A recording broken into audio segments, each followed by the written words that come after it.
सभी को मेरा नमस्कार। मैं आज आपको बताना चाहूँगा कि कैसे निक्षय पर ट्रूनेट इंडिकेटर फिल किया जाता है। तो सबसे पहले हम गूगल क्रोम खोलेंगे।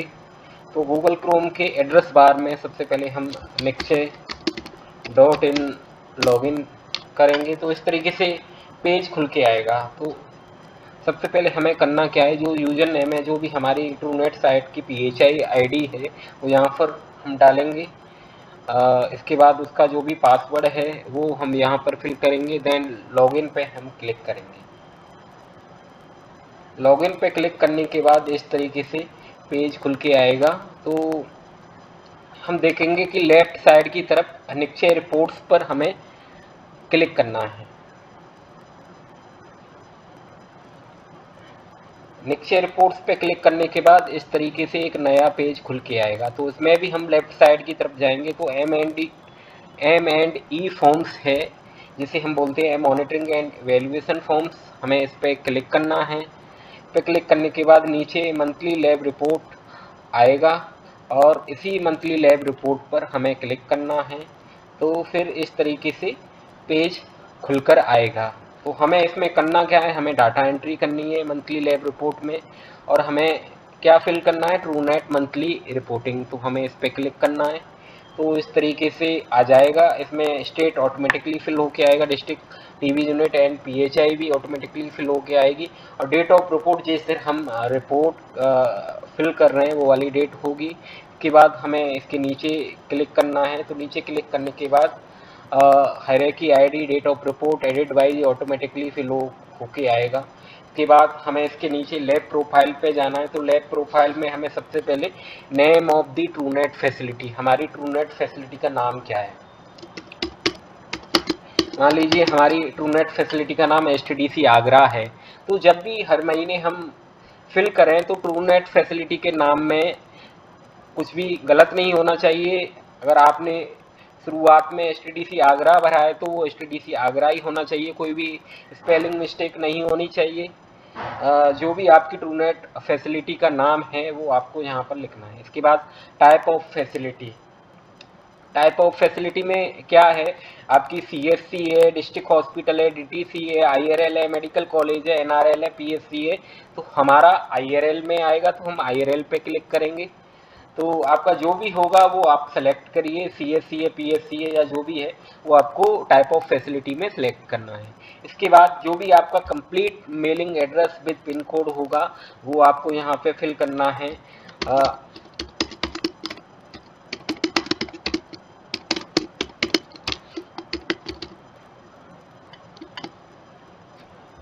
With pin code. इसके बाद टाइप ऑफ ट्रूनेट फैसिलिटी, आपकी जो भी टाइप ऑफ ट्रूनेट फैसिलिटी है, मोस्टली हमारा जो गवर्नमेंट सेक्टर है तो इसलिए हम पब्लिक पर क्लिक करेंगे। पब्लिक पर क्लिक करने के बाद हम नीचे आएंगे, उसमें कॉन्टैक्ट डिटेल्स में हमें भरना है। जो भी आपके इंचार्ज हैं ट्रूनेट फैसिलिटी के उनका नाम लिखना है।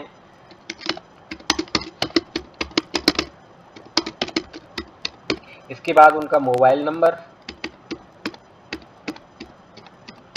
उसके बाद जो भी मेल है संबंधित,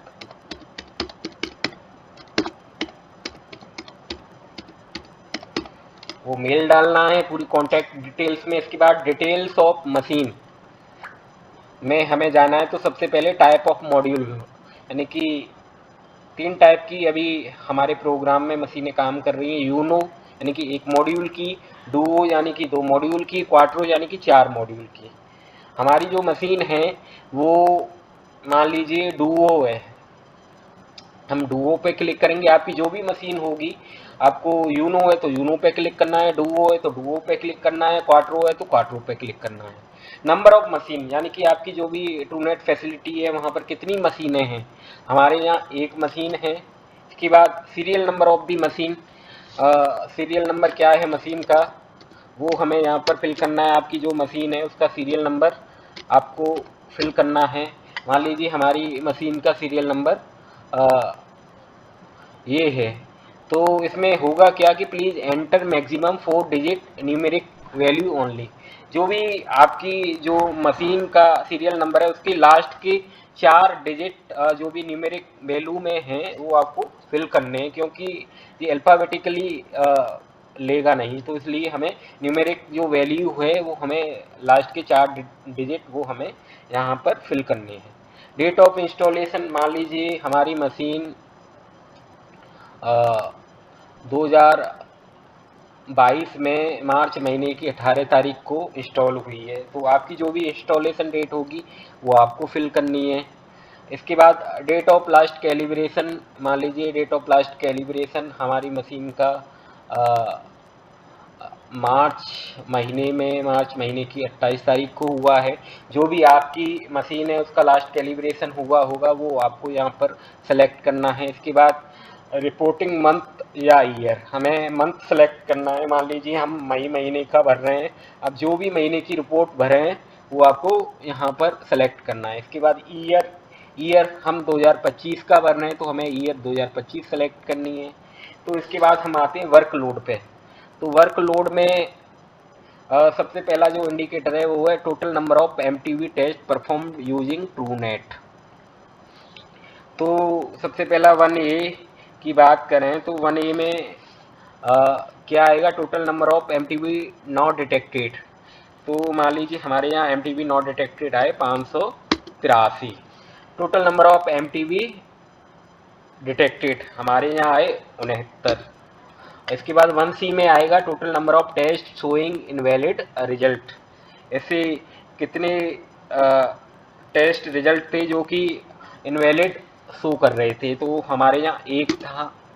इसके बाद आएगा 1D में टोटल नंबर ऑफ एरर्स, यानी कि कितने एरर्स आए, तो वो हमारे यहाँ 15 आ जाएगा। तो जो भी टोटल आपके यहाँ कितने टेस्ट लगे इन चारों का जोड़ होगा 583, 69, 1 और 15।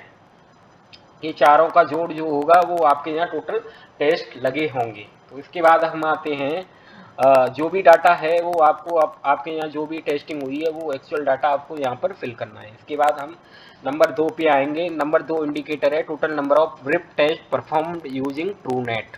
इसमें सबसे पहला है 2A, total number of RIF resistant not detected, यानी कि जो भी हमने टेस्ट लगाया, रिप चिप लगाई, तो रिप चिप में हमारे कितने रिप रेजिस्टेंट नॉट डिटेक्टेड आए। मान लीजिए हमारे यहाँ आए 63।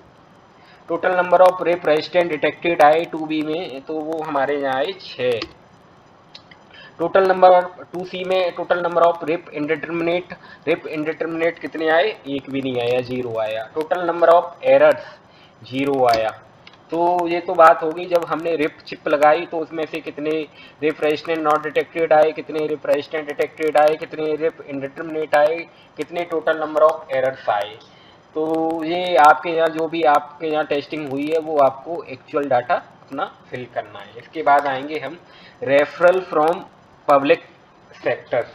रेफरल फ्रॉम पब्लिक सेक्टर में हम आएंगे तो इसमें तीसरा इंडिकेटर है total number of presumptive TB new या रिलैप्स, यानी कितने हमारे यहाँ presumptive TB new and relapse आए, तो वो हमारे यहाँ 504 आए।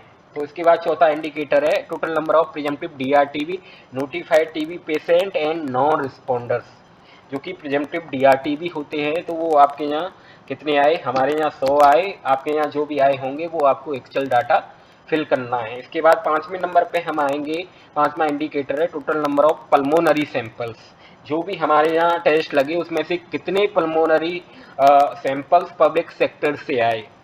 तो मान लीजिए हमारे यहाँ 550 पल्मोनरी सैंपल्स आए फ्रॉम पब्लिक सेक्टर। इसके बाद छठा इंडिकेटर है total number of EPTB sample processed, यानी कि हमारे यहाँ कितने ईपीटीबी सैंपल प्रोसेस हुए जो कि पब्लिक सेक्टर से हमारे यहाँ रिसीव हुए थे। हमारे यहाँ 54 हुए। आपके यहाँ जो भी एक्चुअल डाटा होगा वो आपको फिल करना है। इसके बाद हम आएंगे referral from public sector private sector. जो भी रेफरल प्राइवेट सेक्टर से आया है वो हमें यहाँ पर फिल करना है। 7वां इंडिकेटर है total number of pulmonary samples, यानी कि प्राइवेट सेक्टर से कितने पल्मोनरी सैंपल हमारे यहाँ रिसीव हुए। मान लीजिए हमारे यहाँ 50 पल्मोनरी सैंपल्स रिसीव हुए फ्रॉम प्राइवेट सेक्टर। 8वां इंडिकेटर है टोटल नंबर ऑफ ईपीटीवी सैंपल्स, यानी कि प्राइवेट सेक्टर से कितने ईपीटीवी सैंपल्स हमारे यहाँ रिसीव हुए। मान लीजिए 14 हुए, आपके यहाँ जो भी रिसीव हुए होंगे वो आपको एक्चुअल डाटा फिल करना है। इसके बाद अगला जो इंडिकेटर है वो पेशेंट स्ट्रेटिफिकेशन प्रिजम्पटिव टीबी।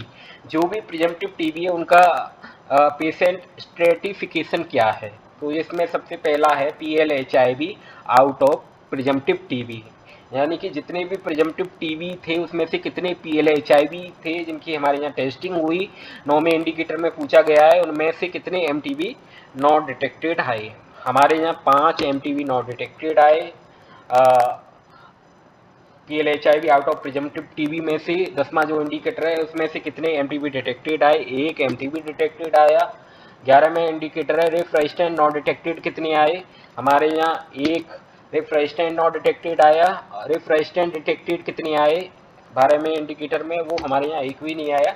ये हमें डाटा एक्चुअल डाटा फिल करना है। तो इसके बाद अगला जो patient stratification of presumptive TB में वो अगला जो पार्ट है वो है paediatric out of presumptive TB. तो उसमें से जो टेस्ट हुए उसमें से MTB नॉट डिटेक्टेड कितने आए, 30 आए।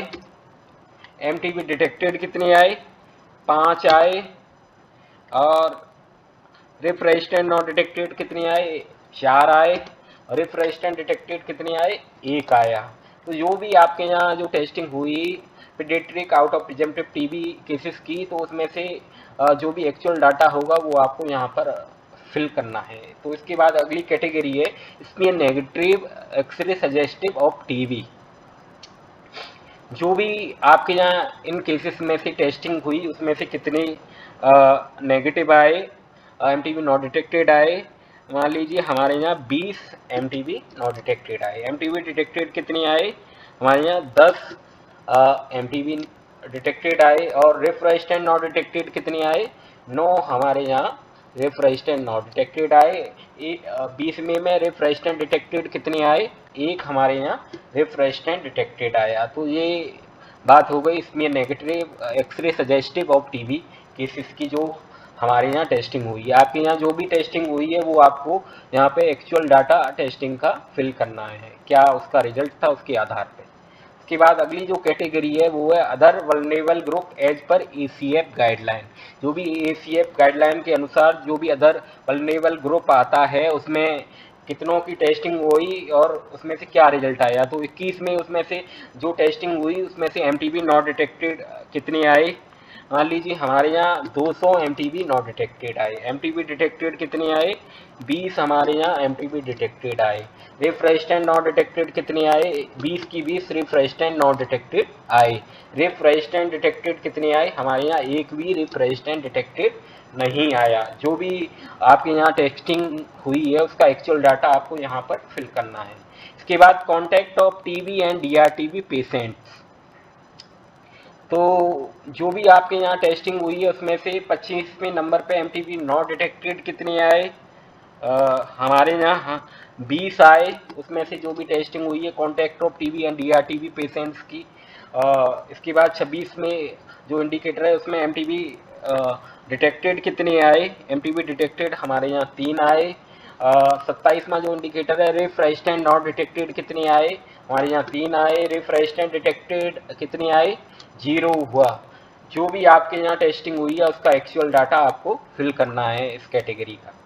तो इसके बाद आती है अगली कैटेगरी EPTB। तो EPTB की जो भी प्रिजम्पटिव टीबी थे उनमें से जो टेस्टिंग हुई उसमें से 29वां जो इंडिकेटर है वो है उसमें से MTB नॉट डिटेक्टेड कितने आए। तो हमारे यहाँ MTB नॉट डिटेक्टेड 50 आए। MTB डिटेक्टेड कितने आए, 4 आए। MTB रेजिस्टेंट नॉट डिटेक्टेड कितने आए, 4 आए। रेफ्रेस्टेंट डिटेक्टेड कितने आए, 0 आया। तो जो भी एक्चुअल डाटा होगा वो आपको यहाँ पर फिल करना है। इसके बाद अगला जो वो है इंडिकेटर है वो अपफ्रंट मॉलिक्यूलर टेस्टिंग ऑफर्ड, जो कि प्रिजम्पटिव टीबी केसेस में से है। तो उसमें से जो टेस्टिंग हुई उसमें से कितने MTB नॉट डिटेक्टेड आए, हमारे यहाँ 134 MTB नॉट डिटेक्टेड आए। और 34वां जो पॉइंट है वो उसमें से एमटीबी डिटेक्टेड कितने आए, एक हमारे यहाँ एमटीबी डिटेक्टेड आया। रेफ रेजिस्टेंट नॉट डिटेक्टेड कितने आए, वो हमारे यहाँ एक आया। रेफ रेजिस्टेंट डिटेक्टेड कितने आए, वो हमारे यहाँ 0 आया। तो वो आपको जो भी आपके यहाँ एक्चुअल डाटा टेस्टिंग में आया होगा वो आपको फिल करना है from upfront molecular testing offered from presumptive TB. तो इसके बाद अगला जो पेशेंट स्ट्रेटिफिकेशन है वो है प्रिजम्पटिव डीआरटीबी का। जो भी प्रिजम्पटिव डीआरटीबी है उनका पेशेंट स्ट्रेटिफिकेशन। तो उसमें भी कैटेगरी है, उसमें पहली कैटेगरी है नोटिफाइड टीबी पेशेंट न्यू यूडीएसटी। ऐसे नोटिफाइड पेशेंट जो कि न्यू हैं उनका यूडीएसटी आपके यहाँ हुआ, उसमें से कितने एमटीबी नॉट डिटेक्टेड आए, वो थे हमारे यहाँ 30 आए। एमटीबी डिटेक्टेड कितने आए, 3 आए। रेफ रेजिस्टेंट नॉट डिटेक्टेड कितने आए, 3 आए। रेफ रेजिस्टेंट डिटेक्टेड कितने आए, 0 आया। तो अगली जो कैटेगरी है पेशेंट स्ट्रेटिफिकेशन में प्रिजम्पटिव डीआरटीबी की वो है notified TB patient previously treated UDST. ऐसे पेशेंट जो कि नोटिफाइड थे, प्रीवियसली ट्रीटेड थे, उनकी यूडीएसटी जब हुई तो उसमें से एमटीबी नॉट डिटेक्टेड कितने आए, हमारे यहाँ 20 आए। एमटीबी डिटेक्टेड कितने आए, 5 आए। रेफ रेजिस्टेंट नॉट डिटेक्टेड कितने आए, 4 आए। रेफ रेजिस्टेंट डिटेक्टेड कितने आए, 1 आया। आपके यहाँ जो भी टेस्टिंग हुई होगी उसका एक्चुअल डाटा आपको फिल करना है। अगली जो कैटेगरी है डीआरटीबी पेशेंट्स की, उसमें नॉन रिस्पॉन्डर डीएसटीबी एंड एचआरटीबी। जो भी नॉन रिस्पॉन्डर्स हैं डीएसटीबी और या एच रेजिस्टेंट टीबी के, वो उसमें से जो मरीजों की टेस्टिंग हुई उसमें से एमटीबी नॉट डिटेक्टेड कितने आए, हमारे यहाँ 37 आए। एमटीबी डिटेक्टेड कितने आए, 5 आए। रेफ रेजिस्टेंट नॉट डिटेक्टेड कितने आए, 4 आए। रेफ रेजिस्टेंट डिटेक्टेड कितने आए, 1 आया। जो भी आपके यहाँ एक्चुअल डाटा होगा वो आपको फिल करना है। इसके बाद बारी आती है patient stratification of private sector. Private sector से जो सैंपल आए उनके पेशेंट का स्ट्रेटिफिकेशन, उसमें भी 2 कैटेगरी हैं, पल्मोनरी टीबी एंड ईपीटीबी। जो भी पल्मोनरी टीबी के जो सैंपल्स लगे, जो भी टेस्टिंग हुई उसमें से एमटीबी नॉट डिटेक्टेड कितने आए, 40 आए। एमटीबी डिटेक्टेड कितने आए, 10 आए। रेफ रेजिस्टेंट नॉट डिटेक्टेड कितने आए, 10 आए। रेफ रेजिस्टेंट डिटेक्टेड कितने आए, 0 आए। इसके बाद हम ईपीटीबी की बात करें, जो कि प्राइवेट सेक्टर से जो सैंपल आए उनका पेशेंट स्ट्रेटिफिकेशन को लेकर ईपीटीबी की बात करें, जो भी टेस्टिंग हुई उसमें से 53वें नंबर पे एमटीबी नॉट डिटेक्टेड कितने थे, 14 थे। एमटीबी डिटेक्टेड कितने थे, 1 था। रेफ रेजिस्टेंट नॉट डिटेक्टेड कितने थे, 0 था। रेफ रेजिस्टेंट डिटेक्टेड कितने आए, हमारे यहाँ 1 आया।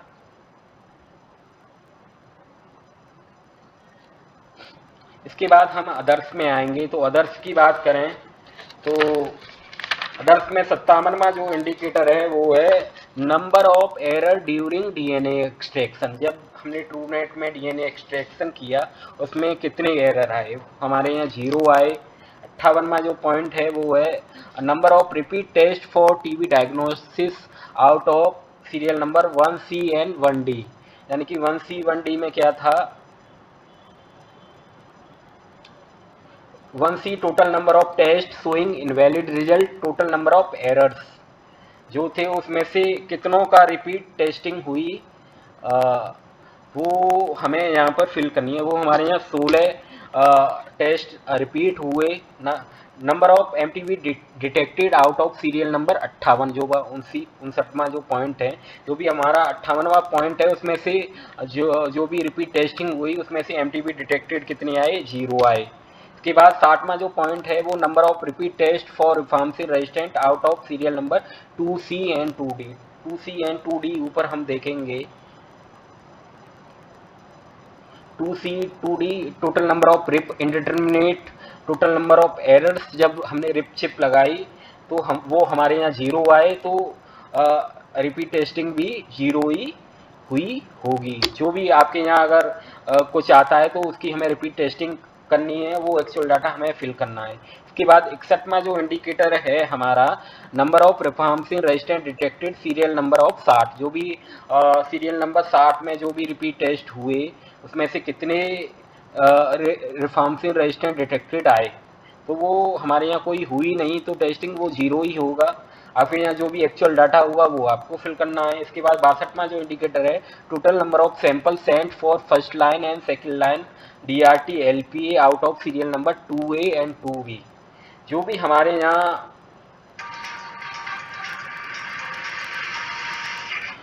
Total number of total number of rif resistant not detected आए, total number of rif resistant detected आए, उसमें से कितने सैंपल हमने फर्स्ट लाइन LPA और सेकंड लाइन LP के लिए हमें संबंधित जो भी CNDST लैब है वहाँ पर हमने भेजे, वो हमने 69 सैंपल हमने जो संबंधित LPA की टेस्टिंग के लिए भेजे। के बाद 63वां इंडिकेटर है, total number of extraction cartridge in stock at the end of month, तो वो हमारे यहाँ 96 है। आपके यहाँ जो भी एक्चुअल डाटा होगा वो आपको फिल करना है। इसके बाद 64वां जो इंडिकेटर है, total number of MTV chips in stock at the end of month, वो 98 है हमारे यहाँ। आपके यहाँ जो भी होंगी वो आपको फिल करना है। 65वां जो इंडिकेटर है, total number of RIF chips in stock at the end of the month, वो 46 है। वो जो भी आपके यहाँ एक्चुअल डाटा होगा वो आपको फिल करना है। रिमार्क में क्या है, रिमार्क में अगर आपकी मशीन बीच में कभी नॉन फंक्शनल रही है, कोई भी मॉड्यूल नहीं काम कर रहा है, एनालाइजर काम नहीं कर रहा है, तो वो आपको रिमार्क में लिख देना है। मान लीजिए हमारी मशीन